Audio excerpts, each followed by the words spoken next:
order one of these? All right. Interior downtown coffee shop night.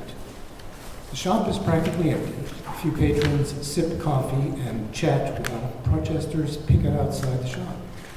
Smack in the middle, Ramona Villalobos, mid-30s Hispanic, shy housewife. Looks like she's afraid to take up too much space. Sits alone in a booth near a window. She stares into her cup as she drinks her tea. She looks out the window and sees a sign. Foresight equals invasion of privacy.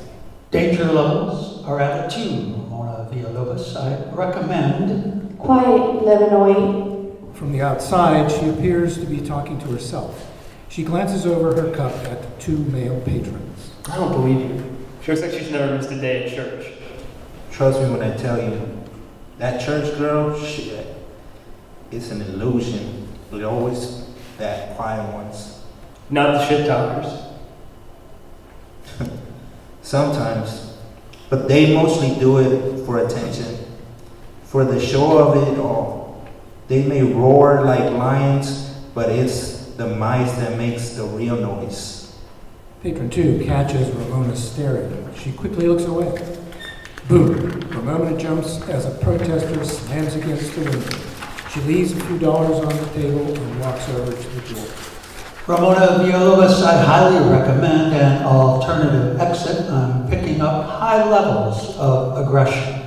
Quiet 1108. She steps out onto the sidewalk. Ramona bustles her way through the rowdy protesters. Her eyes glow. A protester takes notice. Hey, she's one of them.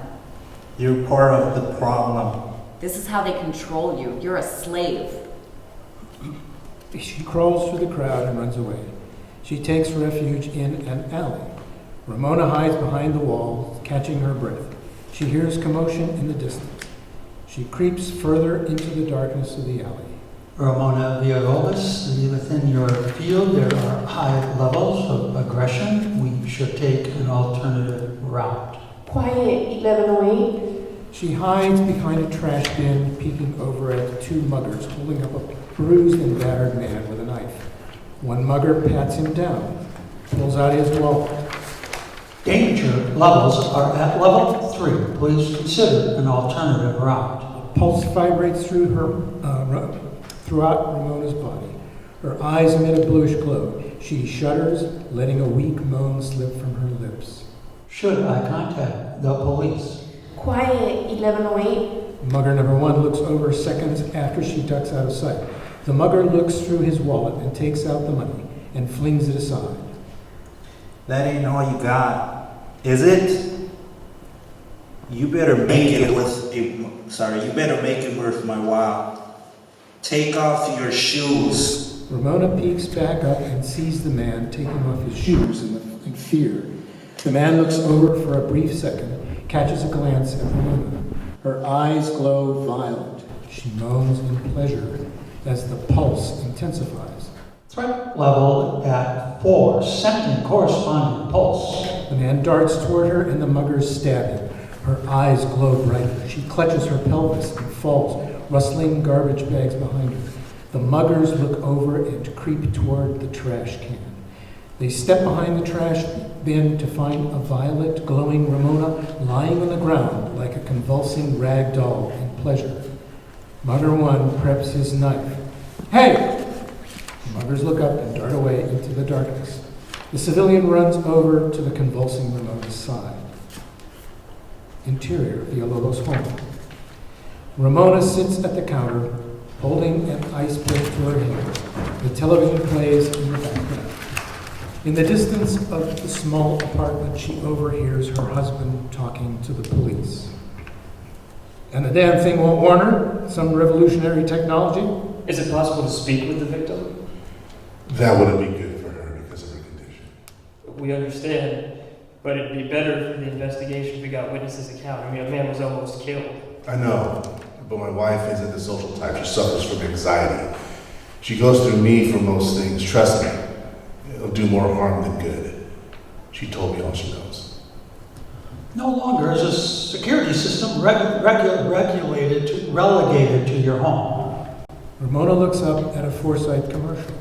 On screen, Don Doty, late 50s, distinguished but wholesome businessman, stands in front of a set.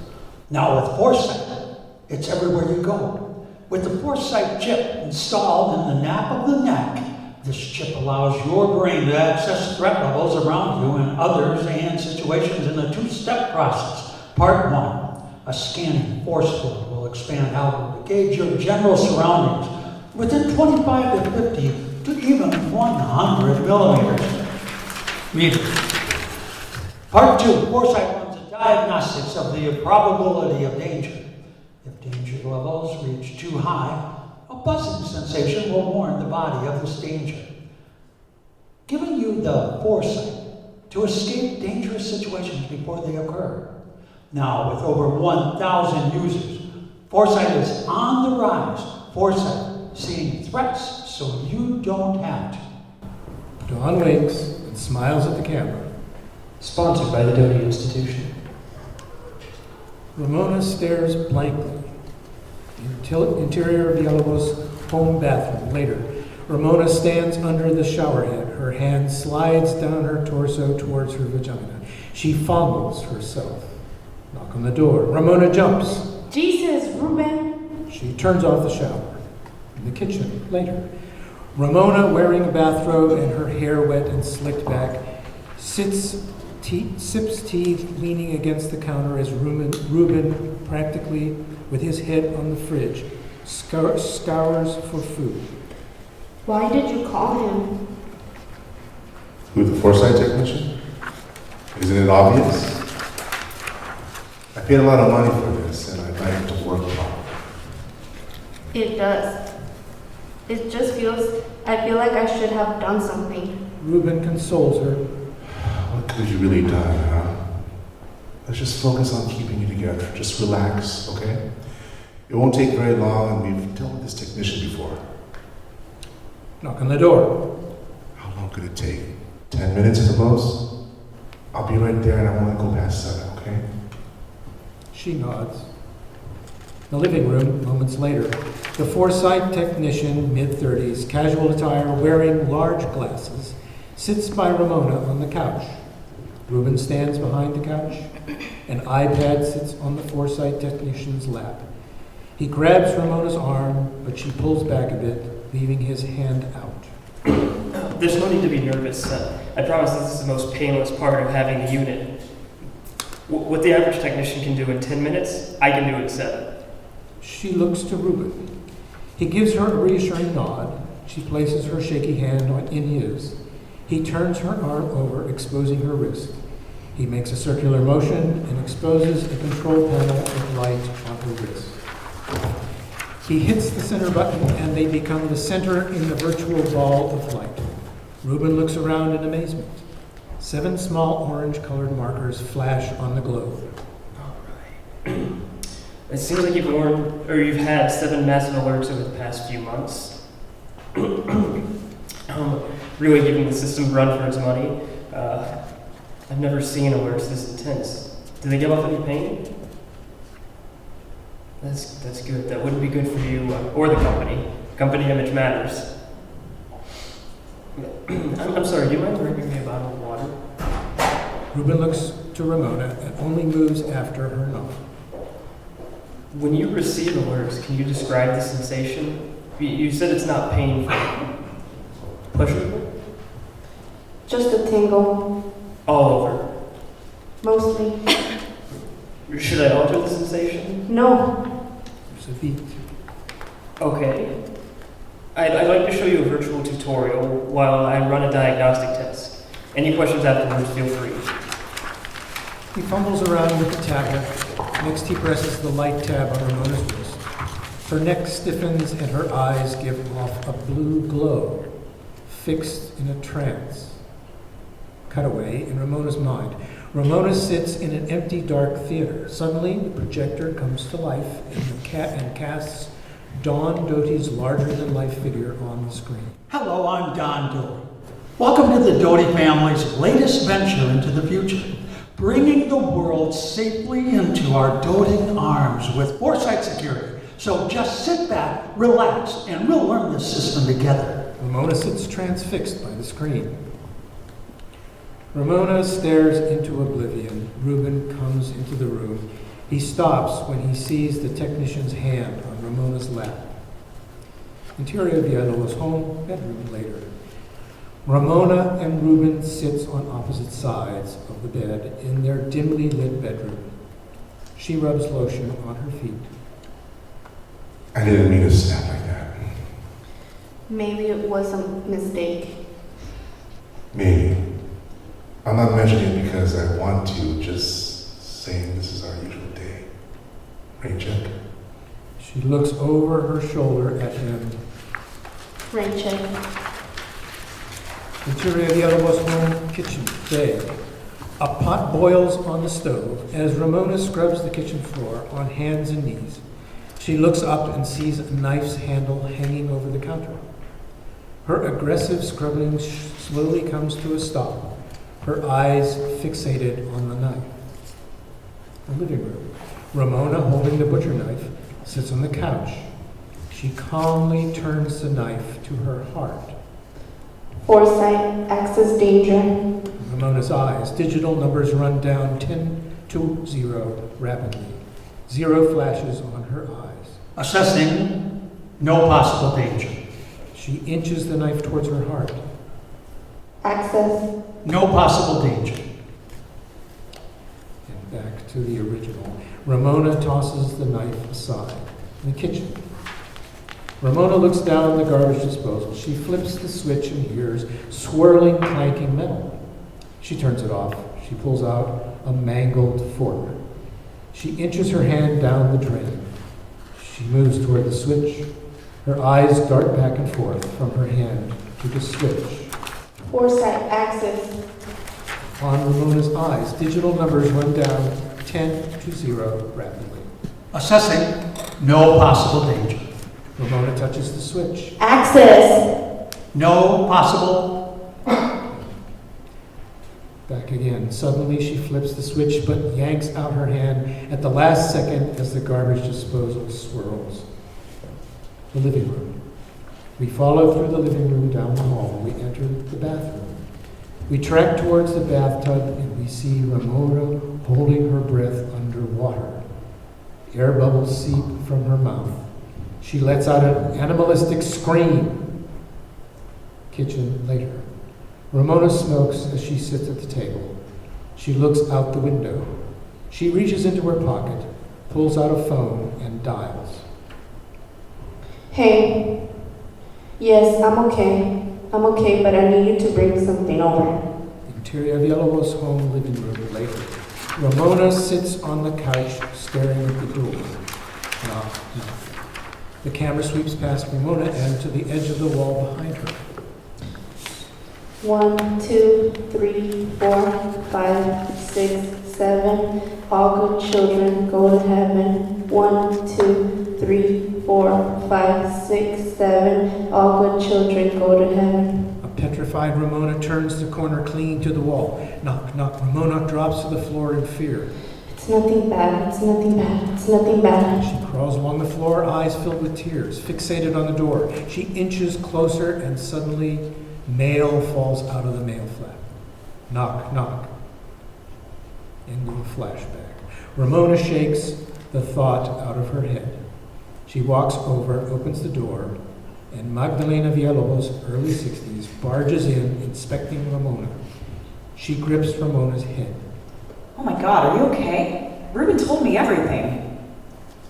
Are you sure? Never go out that late again without Ruben, okay? The kitchen.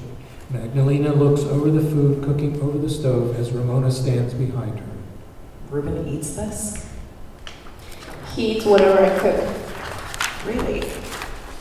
Ramona puts her hand over Magdalena's and closes the pot. Magdalena shrugs her shoulders and takes a seat.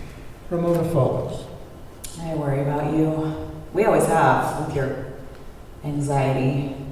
But now I worry about you the way I made my husband worry about me. Still smoking?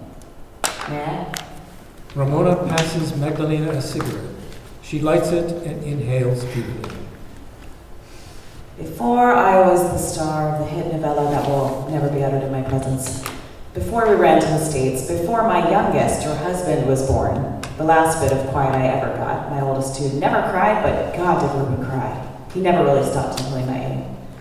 Anyway, I was just a young woman in Mexico working at this grocery store for a few hours, and at that time I barely saw Ruben's father because we were supporting our family. He was a very hardworking man. What did they say at his funeral? Where there was work to be done, there was Ruben Sr. That's it. Notice that's all they said. There wasn't much else to say because he wasn't a very affectionate man, but he was reliable. Reliable. I'm working at this grocery store, not the cleanest of places, not the most sanitary, but it was all I knew at the time, and because of Ruben Sr., all I needed. Then into this place of dirt and produce walks a man, an American man. I could go on and on and on about how handsome he was, and it still wouldn't do him justice. He stuck out like a sore thumb for more than just that reason. He didn't grab much, and when he was finished, he could have gone to any cashier girl, but I was his cashier girl. We talked for a few minutes, and he told me he was a producer for this new show that will never be uttered in my presence. And he said I looked the part, but I guess it was longer than a few minutes because my line was twice as long all of a sudden. I knew I'd never see this American man again, so they could wait. Then that moment came and went, and he was gone. Out of sight, but not out of mind, only leaving behind a business card. Well, I'm home now, home to my mother-in-law, watching my kids, and if you think I'm hard on you, I'm a walk on the beach in comparison. Be appreciative. Dear Lord, did Ruben cry whenever she watched him, so imagine what I walked into when I got home. Complete circus. I'm never in the mood to be lectured by her, and today she was overly scholarly. She's handing me kids and handing me insults before she takes off on her broomstick. I'm exhausted, and when Ruben feels like he weighs a ton, while one is pulling at my skirt and another is running wild. I ask Ruben Sr., give me a hand, I'm tired from work. And when I tell you, he looked at me with such disdain, such contempt, like what I do doesn't matter. And in that instance, I wanted revenge. Pay attention, because that look of disdain pops back into the story. So, I put Ruben Jr. down, I head to my closet and reach way back to a dress I never thought I'd wear, the type married women no longer need. I wash up, and before he could blink, I was out. I find myself outside this big building. There was a line of girls dressed much more unladylike than myself, but I went in, standing in front of the producer who invited me and two others. They hand me the script. I started to read the lines, and I don't know where it had been until that point, but better sooner than later, because it was in me to play that part, and I had my revenge. I got that fucking part. I spent the next 6 months filming and sneaking around, being accused of cheating, barely sleeping, all for the show whose name will never be uttered in my presence until that fateful day, the day I was sitting with my family and the show aired. Holding in this big secret, seconds away from my big reveal, their eyes gawking at the TV like they knew something was about to happen, and then their mouths dropped when they saw me on the screen, when Magdalena Villalobos became Magdalena Villalobos right before their very eyes.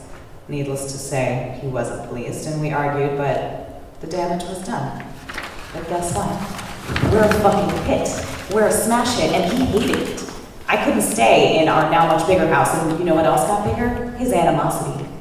It's hard to even breathe the same air as him, but from the producer, he loved me, and he loved me for what I brought to the show that will never be uttered in my presence. And we start shooting the other half of the season, and we get close, never too close. After the wrap, we get great news. I'm at his side when he reveals that we're getting picked up for a second season. No one saw, but he squeezed me just a tiny bit tighter, drew me a little bit closer. The party winds down until it's just me, the producer, and a few actors and cameramen, and he invites me to his hotel room. Hotel I knew very well, and he'd be behind room 1108.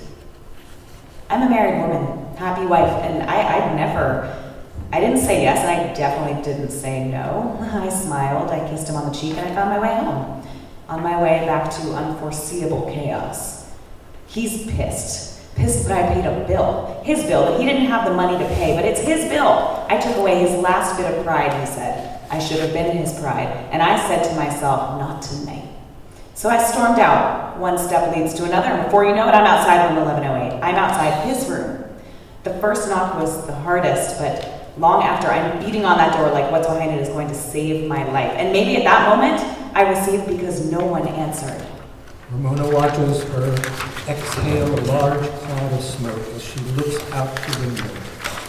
I rarely get out, so why waste the night? I head over to a local bar, I have a seat, and I have myself a drink, thinking of what could have been, mistakes I could have made when I see him dancing with some slut.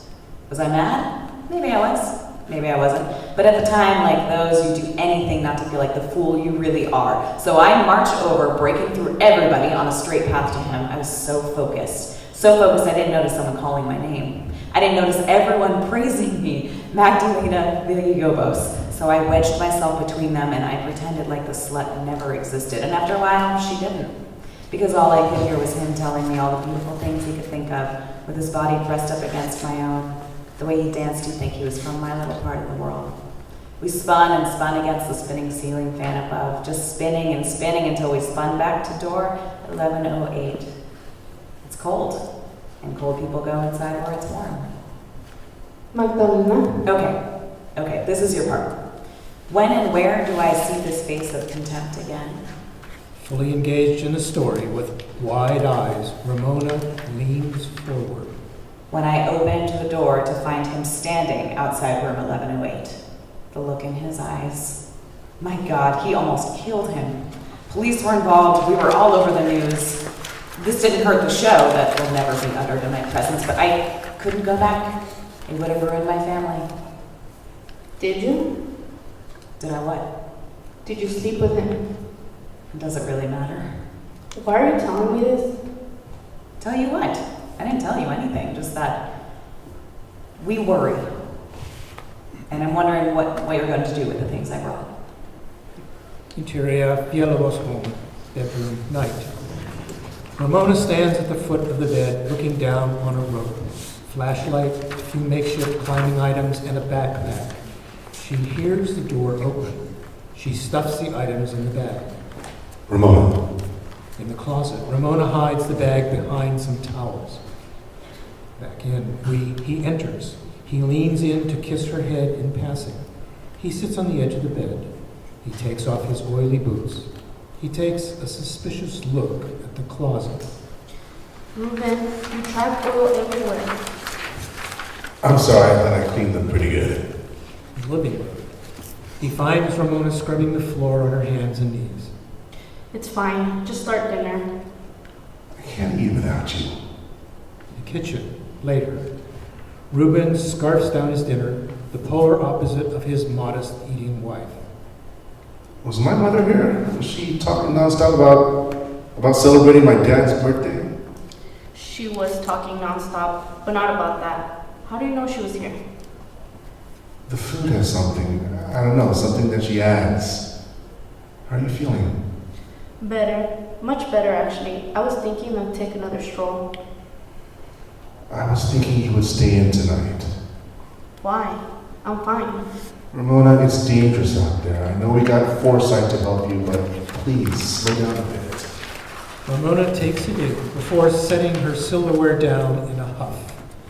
A few days before the incident, I checked the mail. I didn't hesitate as I turned the corner. I didn't peek around at first. I managed to get the mail without dying from the fear of dying of a paper cut. Going out is good for me. Ruben glares at her. The bedroom. Ramona, in a nightgown, rubs lotion on her feet while Ruben sits on the opposite side. Look, it's Wednesday. 5 minutes later, they have missionary sex.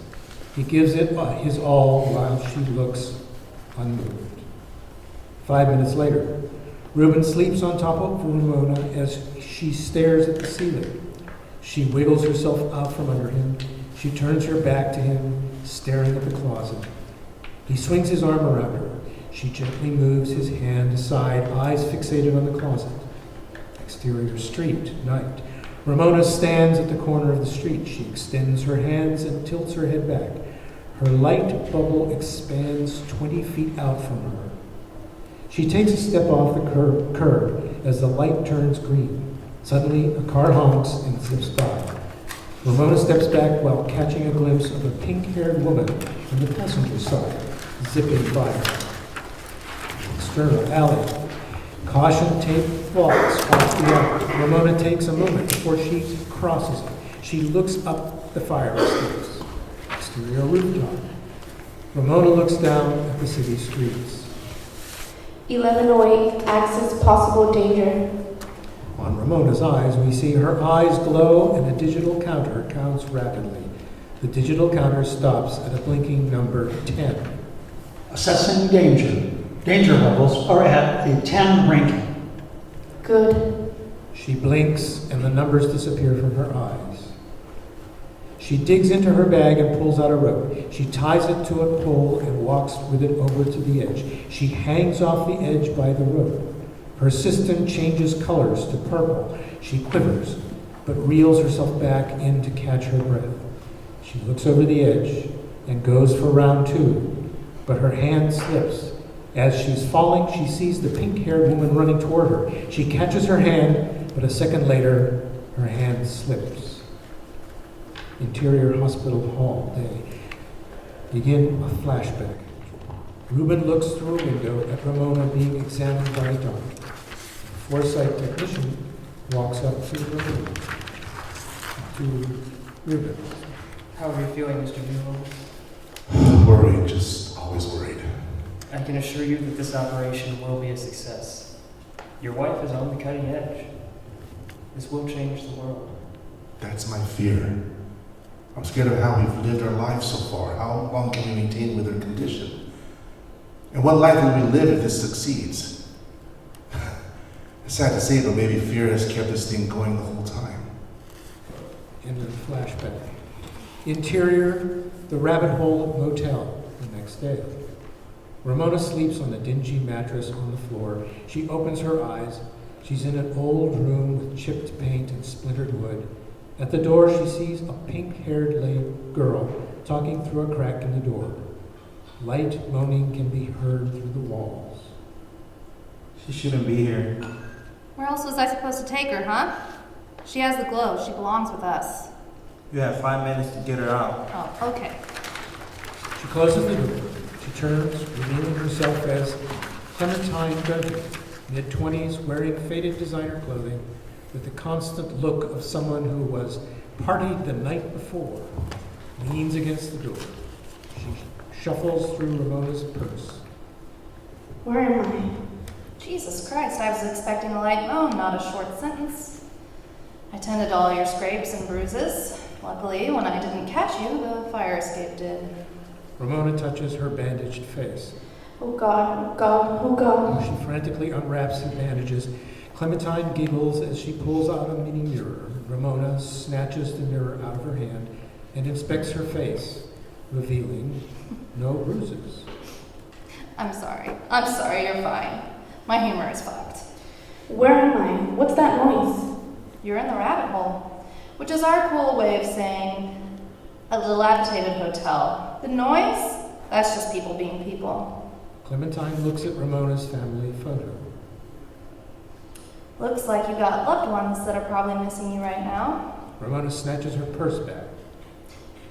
Let's get some breakfast. On you, because I took care of you so well. Then I'll take you home, cool? The hall. Clementine steps into the hall, down the hall, and red light casts onto the hall from an open door. Clementine casually walks past the red door. Ramona double takes at the red door. She's dumbfounded, paralyzed at what she sees. Imagines, flash, and moans of what she sees. Interior downtown restaurant. Later, Clementine and Ramona sit across each other in a booth. Coffee and muffins sit at the table. Ramona sits balled up while Clementine sits relaxed. Are you religious? Must we say a prayer first? We don't have to. Thank God. I guess that was my prayer. Thank you. For what? Saving me. You could have left me there. You know my name, Shirley, but I'm Ramona. Clementine. What were you doing up there? You ever heard of a show called Spanish Midnight? No. Well, when I was a kid, we had a nanny. Isabella was her name. She was so sweet and loved me, but not as much as she loved her novellas. She was obsessed, which in turn made me obsessed. There was one show we loved the most. It had the most beautiful actress I've ever seen. She was mesmerizing. I can't recall her name or her character name, but I remember when she was in duress, she'd go somewhere high and monologue, deep in thought. I came to you because of her. I wondered what was causing you such distress. Have you noticed I haven't asked you why you were up there yet? I could see myself in your shoes, hanging off a rooftop, giving my foresight system a real rush. Yours does what mine does? It's the most relieving feeling to know you aren't alone in this world. When I plucked you from the fire escape, you've shown the most beautiful colors. Clementine chops down on her food. She looks up to see Ramona holding herself for comfort. Go ahead and ask. Ask it. I'd be highly disappointed if you don't ask. What was she doing in the red light? Depends. You want to fall down the rabbit hole with me? Phone rings, breaking the tension. Who's Reuben? Ramona lunges for the phone, but Clementine pulls back. Clementine's eyes dart to a male figure watching them. Relax, okay? I can show you what's behind that door if that's what you want. Ramona leans back into her seat. Good. In 5 minutes, you're going to follow me into the restroom. Just nod if you agree. Ramona nods. Clementine walks toward the restroom. After a few moments, Ramona looks over and catches a glimpse of a man dressed in black. At his slightest movement, she turns away. As stiff as a board, Ramona leaves the table and barges into the bathroom where Clementine washes her face in the sink. She looks at Ramona's reflection in the mirror. Has it been 5 minutes already? There was a man watching you. Do you know him? I don't know him. I know, it's okay. Choke me. What? Strangle me, is that a better word? Oh, and make it hurt. I can't. Clementine places Ramona's hands around her own neck. This is just a peep into the rabbit hole. Relax, I'm a big girl. Ramona grits her teeth as her trembling hands squeeze Clementine's neck, but she stops after a few seconds. I'm sorry, I can't. It's not in me. It's okay. Don't worry about it. Clementine turns away, and suddenly Clementine lunges at Ramona's neck, forcing her head to crack the mirror. They fall to the ground with Clementine straddling her. This is the game. These are the rules. Tap my shoulder 4 times to stop me, or will you let me pleasure you to death? Ramona's eyes start to glow. She drops her arms. Can you make it down the rabbit hole with me, or are you just going to cling to the edge? Ramona's legs kick about. She taps her shoulder once. Clementine tightens her grip. Her hands come to a slight tap to the shoulder. Ramona's light flash in Clementine's strained face. Elise, my sweet old grandma, was always pushing the boundaries to the very end. She's my ideal life. It looks from here, it's yours too. Ramona reaches and taps her shoulder. Clementine releases her grip. Clementine collapses next to her, both sprawled out like they're making snow angels. A huge bruise in the shape of hands wrap around her neck. Did I pass? What? Did I pass? Clementine pulls out Ramona's phone from her coat pocket and hands it to her. Depends. Did I say 3 or 4 taps? Interior, Rabbit Hotel, later. Red light shines underneath a wood-chipped door. Ramona and Clementine walk down the hall towards the door. Where the hell are you? You embarrassed me in front of my family. I was the only one at my father's dinner without his wife. Ramona and Clementine stand at the red light door. Clementine looks over to see Ramona's tense stance. I'm sorry, I lost track of time. I was just suffocating. I had to get out. Ramona pushes the door open. Suffocating? You needed a whole day to breathe? The door creaks open. I'm sorry, I'll be home to talk about it. I promise. The door opens, revealing men hanging at their wrists over their heads, like boxing bags. An obese woman in leather zaps a screaming man with a cattle prod, piss spilled at the feet of every man. Ramona stares in shock with her eyes wide open. The obese woman in leather turns to them. She marches to them and takes a minute to stare them down before slamming the door in their face. bathroom. Clementine rubs Ramona's back as she, on her knees, pukes in the toilet. Clementine smokes a cigarette. Yeah, that was a bit much. The red room is not for beginners. It's some heavy shit. I'll show you my room sometime. It's a real nightmare, though. What do you mean, rooms? Remember when I said you aren't alone? Well, all these people are here forcing their systems to give them pleasure. We run rooms to safely express that so that we don't find some cop scraping thrill seekers off the pavement with foresight chips stuck in their necks. We can help you here. We can explore the rabbit hole together. Stick with me and I can probably get you your own room. Vomit drops from Ramona's mouth. I'd like that very much. Interior Rabbit Hole Hotel at T-Rex's room later. T-Rex, late 30s, slender, muscular, flamboyant, sits on the edge of a cushy bed surrounded by cult-like members. A woman kneels before him crying. I didn't know. I didn't know. Clementine and Ramona sneak in. You can stop that whenever you're ready. He stares her down until her sniffles come to a slow stop.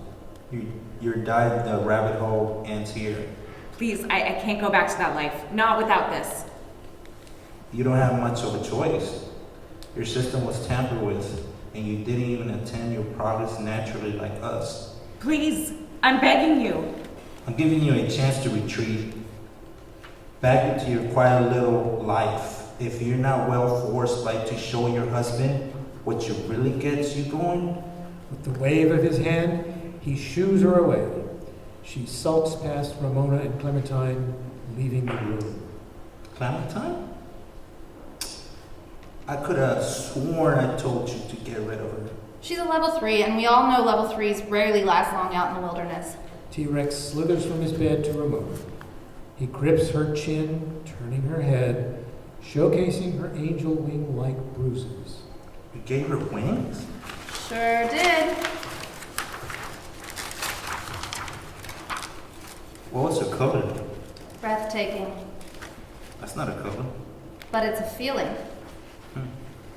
Should I strangle her? Should I try to strangle her again to see if she really knows? Not unless you want to kill her. The poor girl's neck can only take so much. And you're up for this? You feel like you're up for this mentally? Me? I'm up for anything. He walks away and crawls back behind the veil on his bed. So what's next? I think he's saying you're in. Ramona's phone rings. It's Reuben. Interior, Yellow's home, kitchen.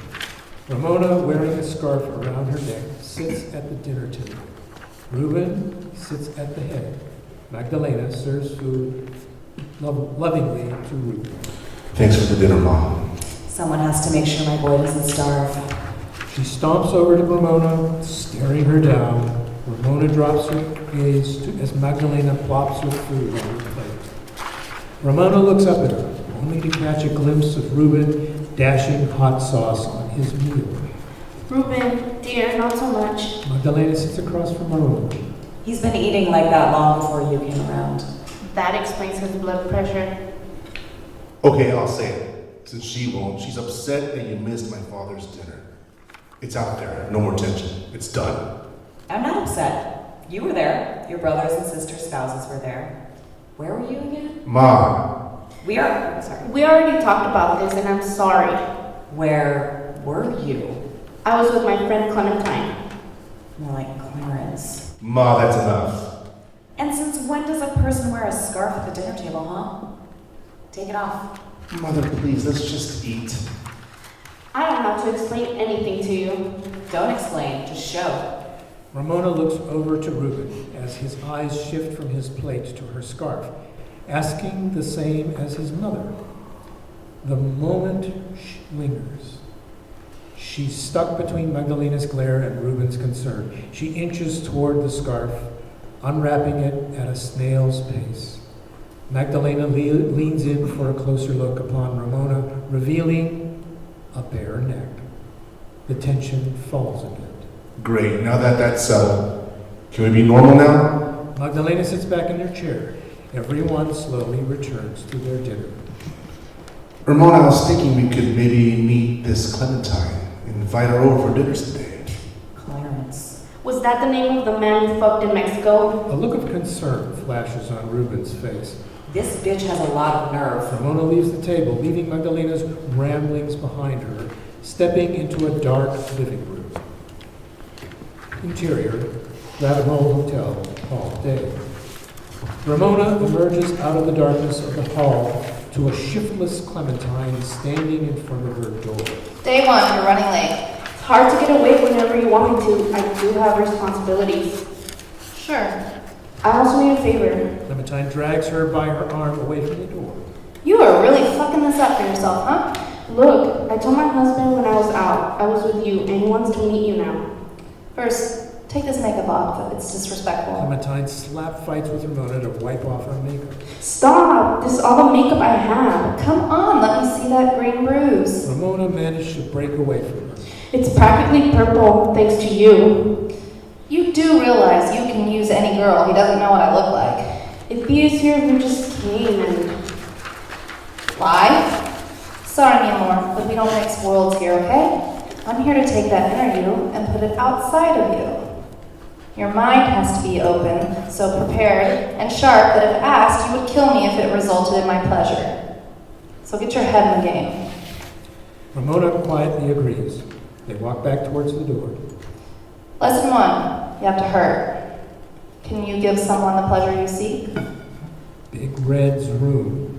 A businessman, mid-40s, slick, sits on the edge of the iron-framed bed in an old room.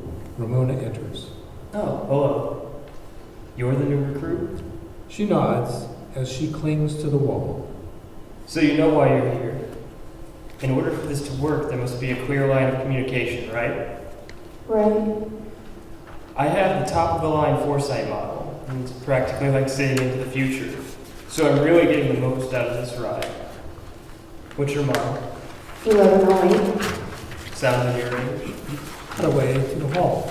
Clementine rests on the wall, arms folded.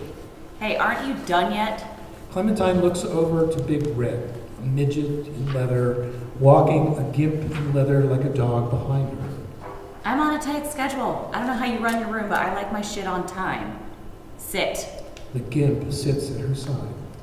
Big Red, I'm sorry, okay? You know how the new recruits are. They don't take shit seriously until we make them. Look, give your dog a few more walks, and when you come around again, he'll be satisfied and we'll be out of your hair.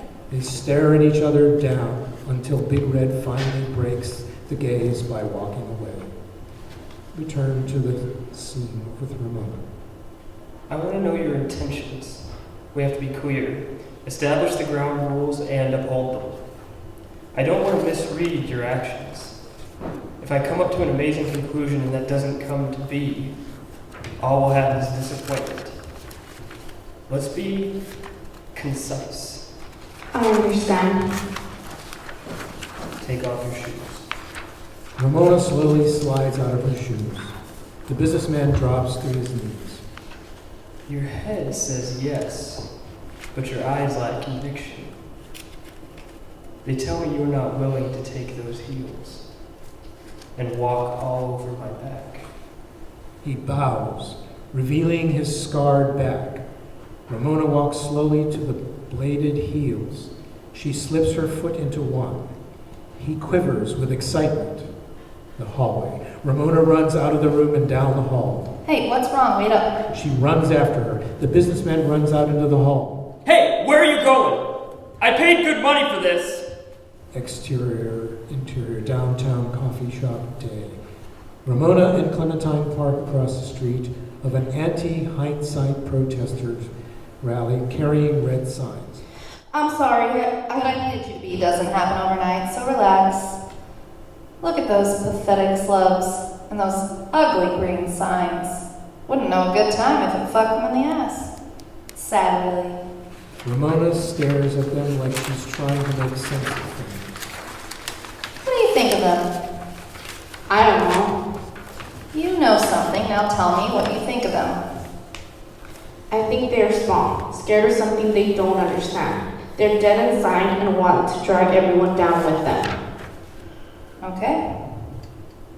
Tell them that. Go ahead, let them have it. Ramona stammers, but only to be quieted by Clementine placing her hand on Ramona's shoulder. Please repeat. Hey asshole, why don't you fuck off and get a life? Hey, assholes, why don't you fuck off and get a life? Or get a hobby that doesn't involve being obnoxious cunts. Or get a hobby that doesn't involve being obnoxious cunts. So please go die inside privately. The protesters storm toward the car and chase after it as they speed off. How do you feel? I actually feel really good. That was amazing. They see one female protester at the end of the alley. Great. Test 1, 2. Protect yourself from those who want to hurt you. Ramona scrambles to her feet. Warning, approaching danger. Hey! Ramona turns to see a female protester approaching her. Hey! You like running your fucking mouth? Ramona looks frightened, but gains confidence as the girl runs at her. She steps to the side, leaving her arm extended, accidentally clotheslining her, knocking her down. Oh God, I'm so sorry. Clementine speeds around, laughing and ushering her into the car. Ramona retreats to the car and they speed off. Exterior rooftop later. Ramona falls off the rooftop, but comes to a quick stop, dangling against the side of the building upside down, glowing violet and catching her breath. She giggles as she runs her hands over her face and through her hair. Clementine reels her back up. The sun sets in the distance. And you thought this was a woman's job. Ramona examines her neck, still catching her breath. And it's getting pretty late. I'd hate to run your little boring home life. Yeah, okay, but one more time? Clementine chuckles to herself and places her hand on Ramona's shoulder. I'm going to shove you off this building. I rigged the slack. It could be more or less than last time. I can't estimate how far you will fall. Suddenly, she shoves Ramona over the roof. Interior, Macy's makeup department later. Ramona looks for makeup. She sees two female co-workers holding hands behind the counter. They stop once their boss arrives. The bathroom. Ramona applies more makeup to her bruising. A noise from within a stall startles her. Interior, Villalobos' home living room. Ramona enters into a dimly lit room. Are you sure I can't help? Of course not. Who needs help with leftovers? Ramona freezes before she creeps toward the kitchen. In the distance, a blonde sits with her back facing her. Reuben sits at the table before catching a glimpse of Ramona. Hey, babe, you should have told me your friend was coming so soon. She didn't want to run my debut. The living room. Ramona pushes Clementine against the wall in a dark corner. What are you doing here? You invited me. And you said no. Yeah, but that was before I came up with the perfect place for test 2. No, Tess, don't play with my life, Clementine, please. Ramona, listen. All great quests start because there is nothing at home. Now, can we get on with it, Luke Skywalker? Because test 2 consists of... Interior, Villalobos' home kitchen. Moments later, Ramona, Reuben, and Clementine sit around the table. Ramona barely looking up from her plate as Clementine scarfs her food down. Hurting a loved one. Next time we'll have more than leftovers. You're fine, please. This is actually too good for me. Kudos to the chef. Clementine told me she was helping you with your foresight unit. Like what? Just on how to access certain features, turning down false alerts. Maybe next time you can invite your husband over when you come over out of the blue. Well, you'll have to wait a while. I'm nobody's wife. Boyfriend? Oh, I don't see a man in my foreseeable future. Girlfriend? Clementine gives the idea some thought. Well... Ramona kinks her foot, shuffles under the table. Oh, no, God, no. But that brings up a few memories of my sweet grandma. She was nuts. Driving her crazy was just a trip around the block. But I paused because I could just see that look my grandmother always had for my grandpa. How did she look at him?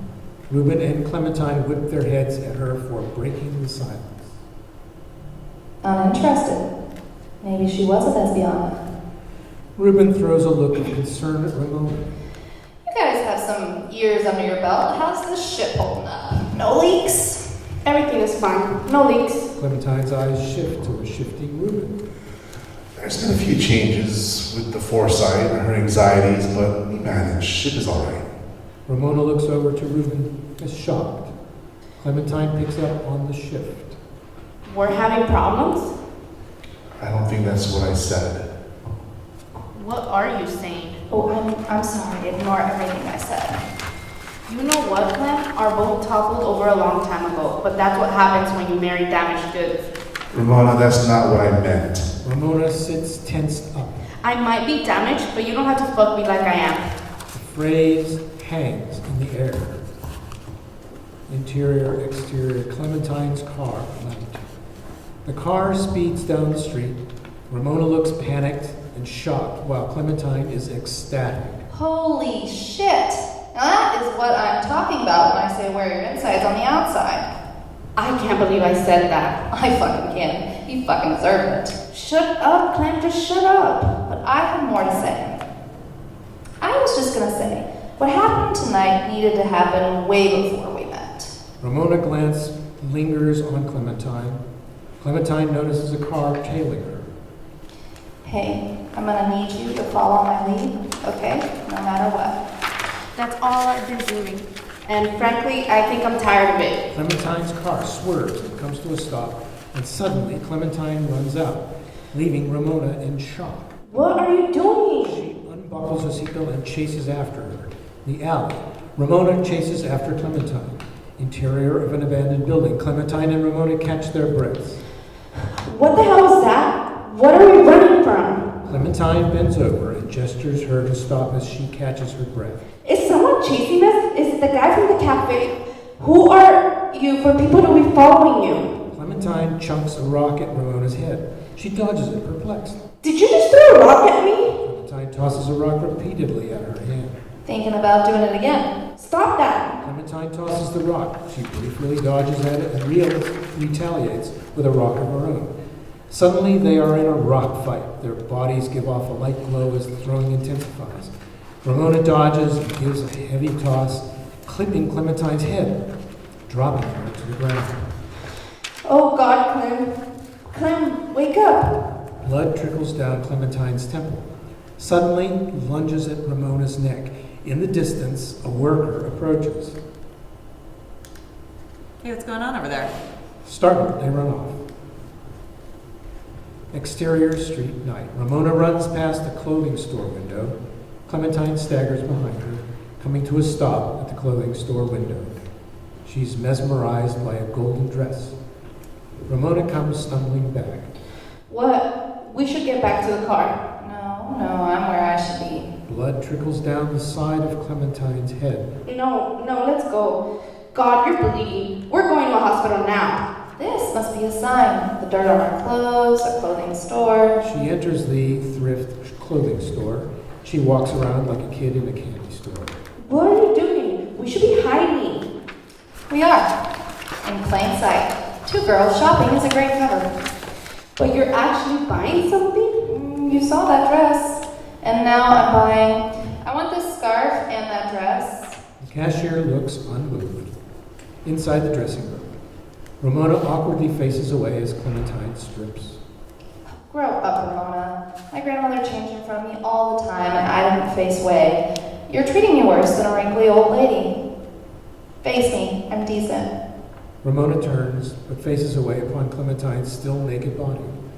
Clementine bursts into laughter. Ramona lets out a small chuckle. Okay, face me again. No, I'm not falling for it. I promise no more fucking around. Okay, looks nice. Awesome. Clementine grabs her old clothing and shoves into Ramona's arms. Got money? I'm not buying that for you. Exterior street. Clementine comes strolling out of the store in her brand new dress with Ramona not too far behind. Are you happy? Very much so. I need to get back home. I messed up. Distant music catches Clementine's attention. You feel like dancing? Clem, no. Interior club. Clementine enters dancing and tugging at Ramona's arm toward the crowded dance floor.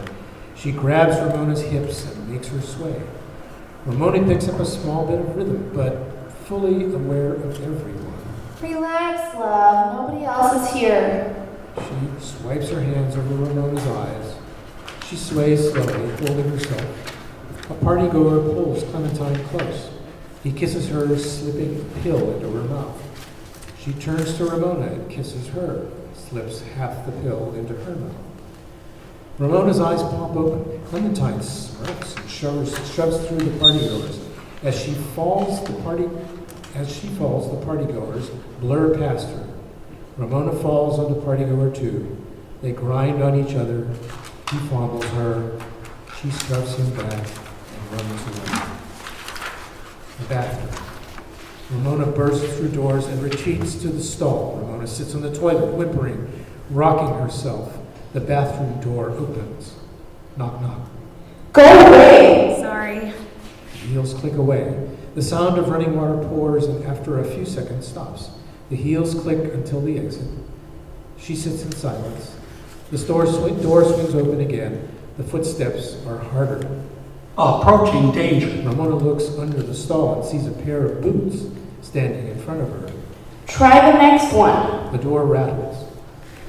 Detecting elevated adrenaline levels. Danger levels are at a 3. The door violently shakes. Ramona picks up her feet up on the toilet. Please go away! Big kicks make the metal clasp bend. Ramona falls against the door, using her body to keep it shut. Danger levels are at a 4. Does this turn you on? Ramona trembles as the door rattles against her face. The door bursts open, knocking Ramona back. A hand reaches out to her as she shields her face. Hey, what the fuck are you doing? A fight is heard. Clementine runs into her stall. Hey, are you okay? Who was that? Clementine gets on the floor to console a panicked Ramona. Exterior street later. Clementine holds Ramona as they stand on the sidewalk. Partygoer 1 pulls up in her car. He hops out and leans on the rooftop. Everything's good. Clementine ushers Ramona into the car. Are you sure? You came back quicker than you should. I'm sure. Circled the 8 blocks, just like you said, and no one was following me. Clementine walks over the driver's side. Good job. Hey, I was hoping to get your number. Don't hold baby, that shit kills. Clementine gets inside the car and speeds off. Inside the car, Ramona sits with her arms folded, glaring forward. You sure you didn't see his face?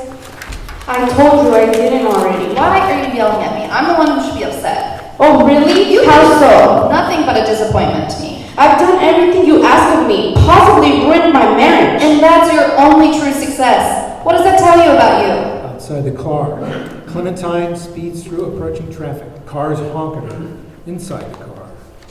Clementine, slow down. Relax, it was green. Besides, what are you afraid of, huh? We get off on this shit. No, not like this. This is different. You're scared. Me? I'm not afraid of anything on the fucking planet. Everyone is afraid of something. I'm a liar now? Who are you even to think I need to lie to you of all people? You?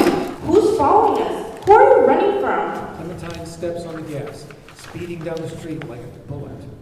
Danger levels are increasing at a rate of... Shut up, Eva. Clem, it does matter, but it won't if you don't slow down. Clem, slow down. Relax, the light is fucking green. Suddenly, a car speeds toward Clementine's car. Crash. Interior Clementine's car, minutes later. Clementine comes to, covered in glass, alongside an unconscious Ramona. The conservative, a man shrouded in darkness, reaches in and pulls out Clementine. Let me go, you piece of shit. The conservative stuffs Clementine into the trunk. He returns to grab Ramona and stuffs her in the back seat. He gets behind the wheel and speeds off. Inside the conservative's car, Ramona's limp body bounces around the back seat. She opens her eyes to see the back of the conservative, knocking mitts from the trunk. Oh, it's a shit show, but she's secured. I told you, baby. I'll be home before you know. Yeah, I know. I have all my alarms set to warn me when it's time. The knocking from the trunk wakes Ramona. Shit! I'll call you back, sweetie. He pulls over to the car. Ramona yanks on the door. It's locked, as you can tell. Only way out is through me. He turns partially to face her, holding a gun and wearing a wedding ring. Let me out, you asshole. No chance, sweetie. Not after all that chasing you had me doing. You attacked me. Attacked you? In the bathroom. No decent man follows a woman into the ladies' room. Do you even know who she is? Shut your fucking mouth. Her name is Clementine Doty, youngest heir of the Doty fortune. These people have their hands in everything. Now they're in a new venture, a walking security system. Ramona, don't listen to this piece of shit. I'd recommend that you do.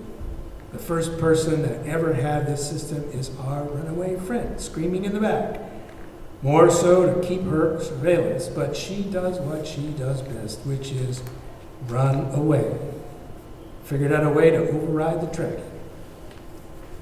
The Doty family is a wholesome family. They own massive grocery store chains, for God's sake. Well, imagine the shame that this product would do to them if they put their name behind it, if it was known it was being used by a bunch of sex perverts. Excuse me a moment. She'd kill me if I missed a dose. Bad heart. This line of work is going to kill me one day, but she keeps that one day further away. And she knows you have hostages in the back of your car? She's aware that I was hired to do a job, and that's what I'm doing. I'm bringing a lost girl home. But you, look, where this life has led you. It led me straight to you. It's leading you to destruction, and it's being led by a mentally ill woman. The only way you can make this right is to lead me to the rabbit hole. This world doesn't need these degenerates. Help me wipe them out. Don't help him with shit. Ramona notices a shard of glass in her leg. She yanks it out. Wipe out? Does your wife know that you want to wipe out degenerates like me? I'm crafting a world I'd like for her to live in. A world where... Ramona lunges forward and holds the glass shard at his neck. Hand me the gun, please. Would you really kill me? To be honest, I can't say. I've been surprising myself a whole lot these days. He hands her the gun. Outside of the car, the window rolls down. She reaches out to open the door and comes stumbling out. She runs to the trunk. Clem, are you okay? No, I'm in a fucking trunk. Get me out of here. Inside the conservative's car, the conservative takes a glance over his shoulder and hotwires his car. Outside the conservative's car, suddenly the car speeds off. Ramona chases after them. Clem! Her strong stride comes to a slow, exhausted halt. Exterior, the Rabbit Hole Hotel. Continuous. Ramona staggers to the motel. Rabbit Hole Motel hallway.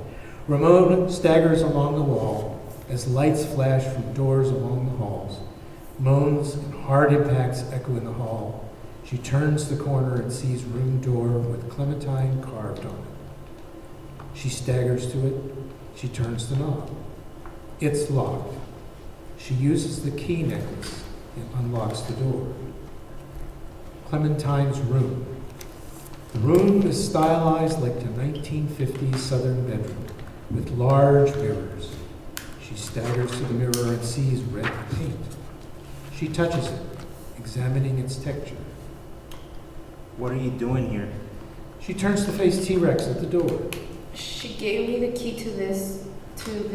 Pain? I helped her make this room. The room is where her grandmother killed herself in.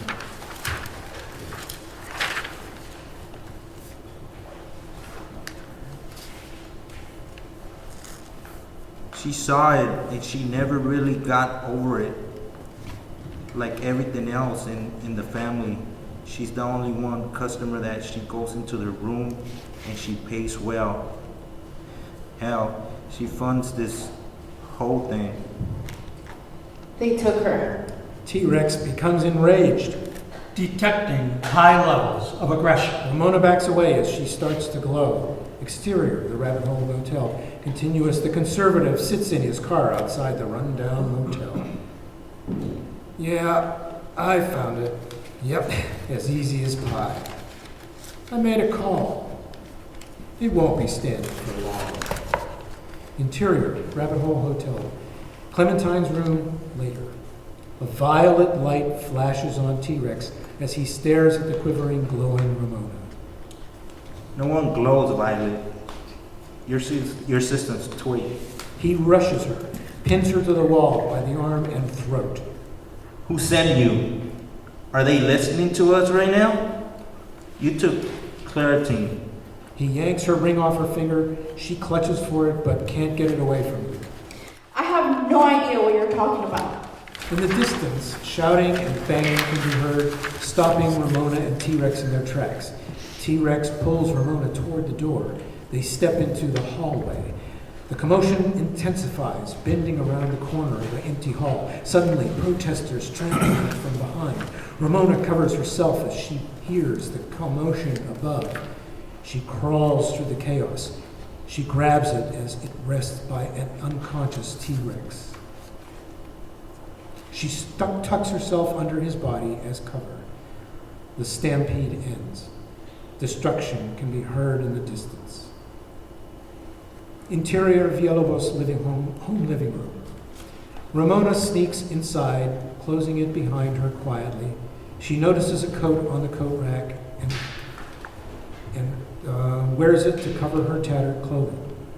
She walks past the bathroom and notices a beautifully drawn bath with roses scattered about amongst a few lit candles.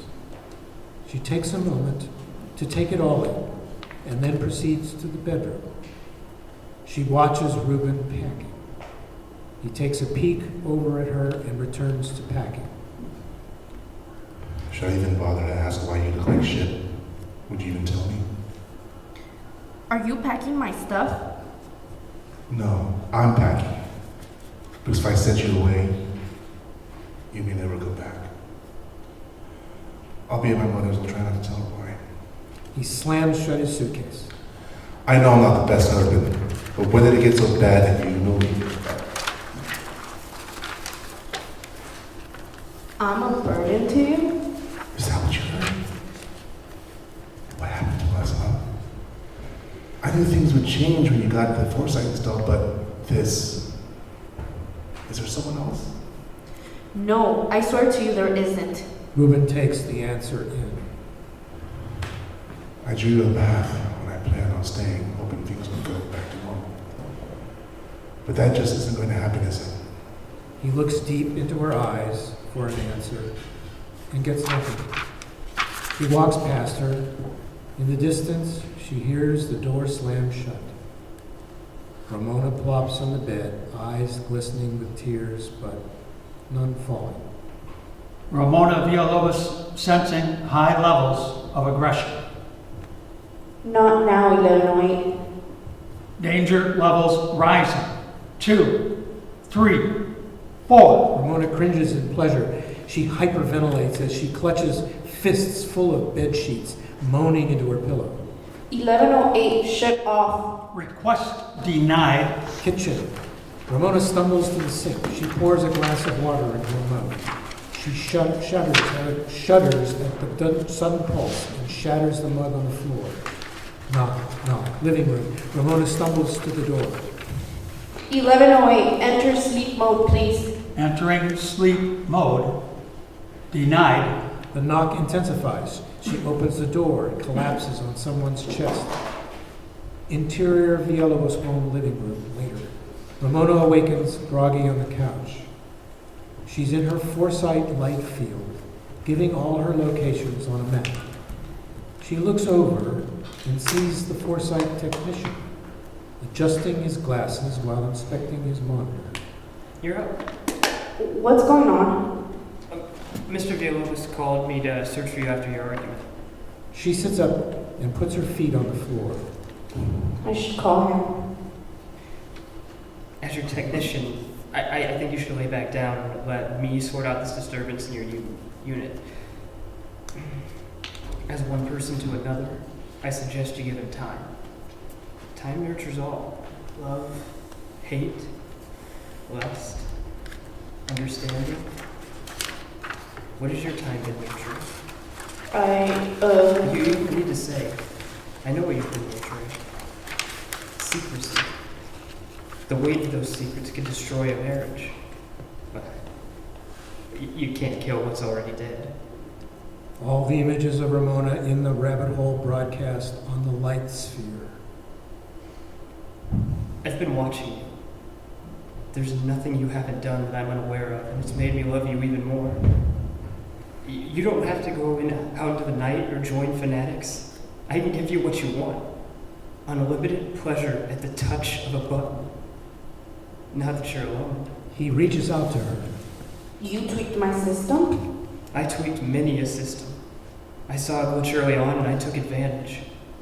I'm here to save you from a loveless marriage. You don't have to hide anymore. I love my husband. I'm angry about things, but at the center of it all, I love him. And you should leave. He takes it in. Then he shoots up to his feet. The ball of light vanishes.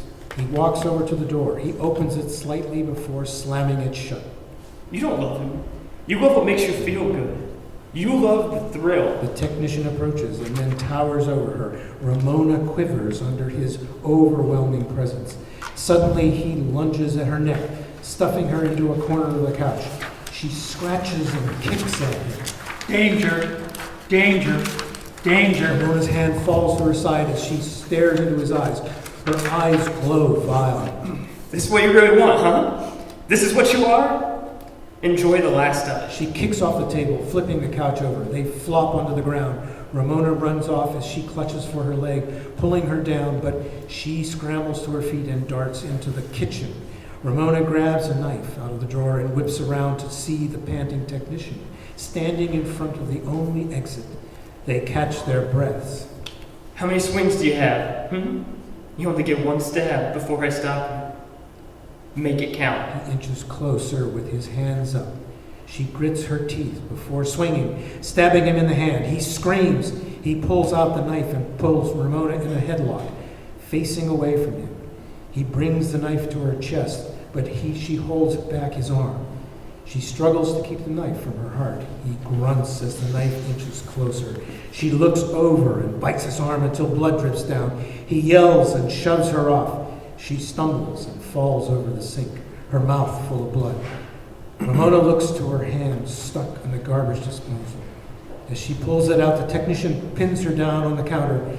He looks over at the switch. You don't need that. She stares in fear of losing her hand. He flips the switch seconds after she manages to pull herself up. He slams her head on the counter. He yanks her up to see her nose. He lets her go. She plops to the floor, slumped against the counter. The technician, heavily grunts, turned to the pathetic whimpering. Ramona coughs. He grabs her by the foot and drags her as her arms waving like limp noodles along the floor in the bathroom. The technician looks onto a romantic sight of the bathroom. He submerges Ramona under the water.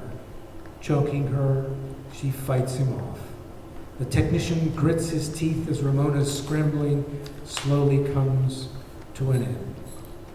He slumps to the floor, sobbing. He takes a few moments before leaving. Living room. The technician sneaks out of the door. The bathroom. Suddenly, Ramona bursts out of the water. She hangs over the tub, catching her breath. Interior, Magdalena's home bedroom. Clothes are sprawled all over the room. Magdalena, in full makeup, like she could be called on set at any minute, flaunts a tight dress in the mirror. Do you know how much I've suffered? If you'd only told me the truth, I could have... Ding, ding. I could have... Ding, ding. Ugh. Living room. She stomps past Ruben as he sleeps, sprawled out on the couch. She slaps his foot on her way to the door. You don't hear that, Ruben? What? Magdalena opens the door to a wet and bloody Ramona. Oh my God. Ruben runs to the door. Ramona, what happened? We need to talk. Exterior, downtown coffee shop, weeks later. Protesters picket outside the coffee shop with signs reading, "Down with Forsyth," and "Forsyth couldn't see a lawsuit coming." Interior, downtown coffee shop, back room. The coffee shop owner, mid-50s, covered in coffee-stained apron, opens the back door. Dawn, wearing flawless three-piece suit, enters. "It breaks my heart to have a distinguished man enter through the back of my establishment." He drops a strong grip on the coffee shop's owner's shoulder. You have the best coffee in the whole city. I'd crawl through a window if I had to. I can't let a few protesters ruin any more of my life. "I have coffee on the table around the back. She's waiting for you. She's also a regular." Coffee shop front area. Dawn enters. He looks up and takes a moment before taking a seat in front of Ramona, sipping her coffee, her face healing from old bruises and scrapes. You didn't wait for me? Maybe you should have gone through the front door. It's faster. Who needs a hassle? I have a crumbling company to run thanks to you. I think we both should be thanking the man who did this. My husband would really like to thank him. This could have been handled behind closed doors. Now you and I are in front and center of a media circus. You're not drinking your coffee. Taken aback, he takes a sip. You know why I agreed to come here? Outside the courts, outside the lawyers. I'm here to answer your questions. 3 questions off the record. I recall asking for a conversation. I'll answer them in depth if you can keep your end of the bargain. She takes a long sip of her coffee. Where is she? She's with us. She's with family. I'll let you speak with her, granted, if this goes well. Am I or my family in danger from your considerately dressed friend? I'm aware of the man you speak of. You and he will never cross paths again. All things considered, there's nobody in the world more safe than you, Mrs. Villalobos. Next question for my humble request. Can you remove it? You want it gone? I don't need it anymore. You know what you just did. We killed 2 birds with 1 stone. You answered my request. This kink was never meant to be, and that's what it should return to. I don't know. I think you'd make a killing advertising the way we use them. No, we're a wholesome company. The sooner we nip this in the bud, the safer the Doty institution is. They both sip their respective coffee. An awkward silence grows between them. I'll ring her now if you'd like. Ramona tries to hold back her extreme concern. Through a few modest nods, he calls her. Hey, baby doll, how are you feeling?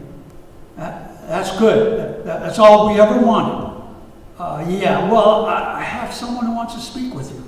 He hands over the phone. Ramona refrains from grabbing it and slowly puts it to her ear. Clem, is that you? It's me. Wait, how do I know this is really you? You have a hard time gazing at my nakedness. Yes, I do. Listen, everything you've heard about me is true, but please, just the reason I want to keep to myself. Is that okay? Yeah, of course. You take care of Clementine Doty. Farewell, Ramona Villalobos. She hands the phone back. She stands to leave. Where are you going? I thought you wanted it removed. We're on cutting edge technology here. Why don't you just beam it? There's somewhere I need to be. I can have it done in 5 seconds. What's the rush? You and I are the same. We're both trying to save failing institutions. Mine's a marriage. She gets up and walks to the door. Hey, tell me something. How did it feel?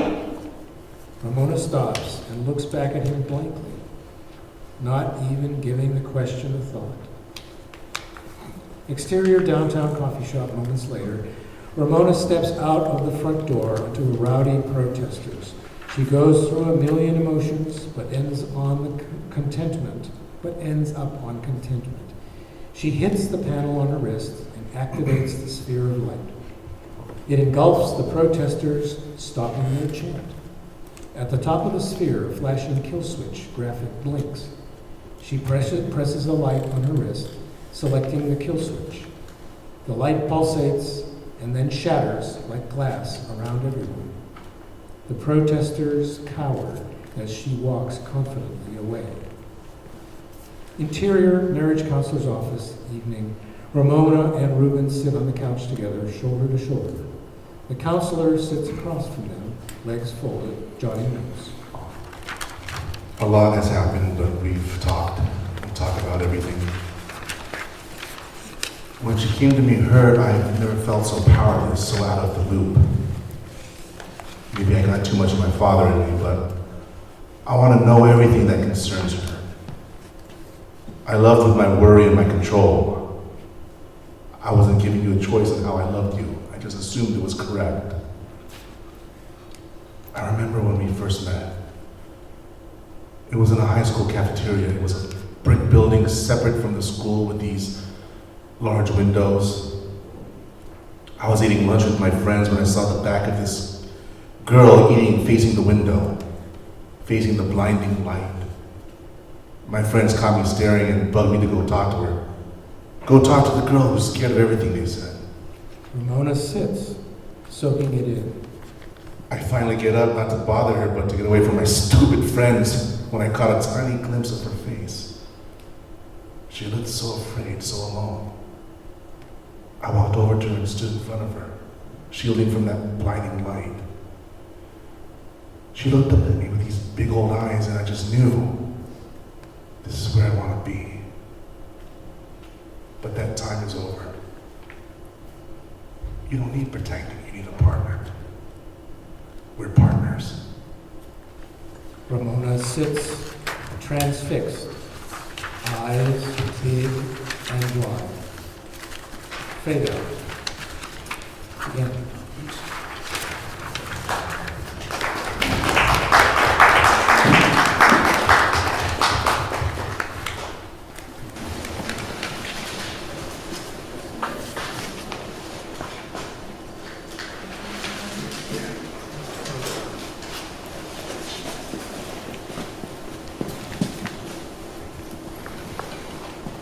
That was kind of crazy, right? It was a bit of a roller coaster. Yeah, I wrote that a few months ago. It's more about like a miscommunication between a marriage. The science fiction part is just a thing to make it interesting. Sorry. Yeah, it's more about miscommunication. It's about not taking advice from your elders. If you've noticed that both of the female characters had an older influence in their life that they'd never listened to. And if they had heed these warnings of these stories of maybe they would have made the right choices. Because if Ramona felt comfortable telling her husband that she wasn't satisfied with certain aspects of the relationship, none of these things would have happened. So the fact that they never had this communication makes the whole story happen. The fear of like, what will he say if I tell him this? And the fear keeps her from telling him, which in turn creates all the events that transpire in the story. It was crazy to write. I'm glad you guys did an amazing job. Every one of you did amazing.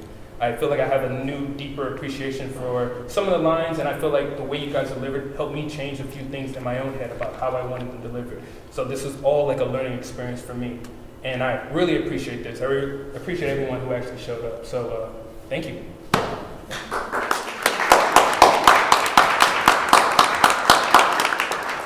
Thank you all for coming.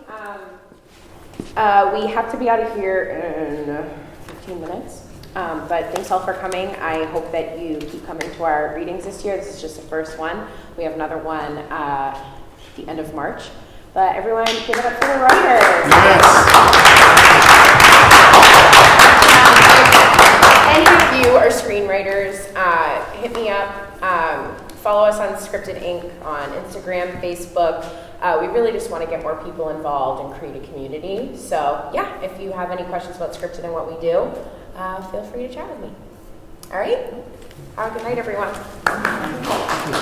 if you guys have any questions for me, I don't mind answering them at all. If you guys had any confusions with the script or didn't understand something, it definitely helps me a lot. It's too. wild, man. It is. It takes a second to like really like absorb everything that's going on here. I wasn't expecting it to be quite so dark. Yeah. I'm dark inside. The grandma thing was kind of flip. Yeah. That was the whole like secret. Kind of sparked everyone. Yeah. She was like traumatized. Yeah. She's mentally ill like her grandmother, so she's Right. doing what she thought was the best version of a life, to live carefree as possible. And she just wanted somebody to be there with her along the way. So in a way, she was kind of using Ramona, but Ramona was also using her to kind of free herself. Because at the end of it, it's like So a they kind of liberation. needed each other. They need each other. She's trying to, as you see, like from the beginning to the end, she's way more direct. By the time she gets to the end of the story, she's talking to a big CEO of a company, confidently. That's something she wouldn't have been able to do in the beginning of the story. So it's about her transformation more so than anything in the marriage. I like the fact that 13 kept pushing her buttons, so put her in a like stage fright type of thing. Right, fight or flight Yeah. type of action. Feels like you left it open at the end for maybe something more to happen since she never actually fixes her glitch.